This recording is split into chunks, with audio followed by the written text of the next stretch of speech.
ரொம்ப நாள் கழிச்சு தியேட்டர்ல போய் ஒரு படம் பார்த்து, மனசு நிறைவா த்ரூ அவுட் த ஃபிலிம் சிரிச்சுட்டு வந்திருக்கேன். லேட்டஸ்ட்டா ரிலீஸ் ஆன மலையாள மூவி வாழ 2.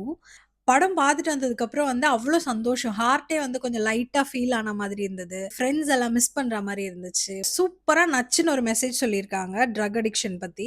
ஏன்னா பசங்களுக்கு எல்லா விஷயமே வந்து டைரக்ட்டா நம்ம வந்து இது தப்பு அப்படி சொன்னா புரியாது இல்லையா? அவங்க பட்டு திருந்துவாங்க. அந்த பட்டு திருந்துனவங்க வந்து அட்வைஸ் பண்ணா எப்படி இருக்கும்? ஃபர்ஸ்ட் ஹாஃப்ல போலீஸ் ஆஃபீசரோட சீக்வென்ஸ் செம்ம சான்ஸே இல்ல. அந்த சீன் வந்து ஒரு கொஞ்சம் லென்த்தியான சீன். ஆனா நல்லா செம்மையா என்ஜாய் பண்ணோம் அந்த சீன. அதே மாதிரி செகண்ட் ஹாஃப்ல வர ஒரு போலீஸ் சீக்வென்ஸ் மிஸ்டர் அல்ஃபோன்ஸ் புத்ரின் வந்து பண்ணியிருக்காரு. அந்த கேரக்டரு செம்மையா இருந்துச்சு. வேற லெவல் சீக்வென்ஸ் எல்லாமே.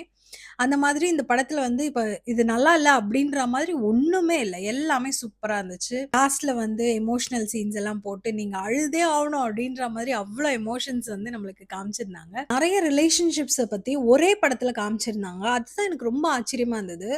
அப்பா பையனுக்கு இருக்கிற ரிலேஷன்ஷிப், அண்ணா தங்கச்சி, அண்ணா தம்பி, ஃப்ரெண்ட்ஸ்குள்ள இருக்கிறது, டீச்சர்ஸ் அண்ட் ஸ்டூடண்ட்ஸ்க்கு இருக்க வேண்டிய ரிலேஷன்ஷிப். பழைய எஜுகேஷனல் ஸ்ட்ரக்சர்க்கும் இப்போக்கும் உள்ள டிஃபரன்ஸ் என்ன? எதனால பசங்க வந்து தப்பான வழியில போறாங்க? ஸோ அதெல்லாம் பாயிண்ட் அவுட் பண்ணி பேசினதெல்லாம் ரொம்ப சூப்பரா இருந்துச்சு. கண்டிப்பா மிஸ் பண்ணிடாதீங்க. போய் தியேட்டர்ல பாருங்க. இந்த வீக்கெண்ட்க்கு ஒரு தரமான மூவி ரிலீஸ் ஆயிருக்கு.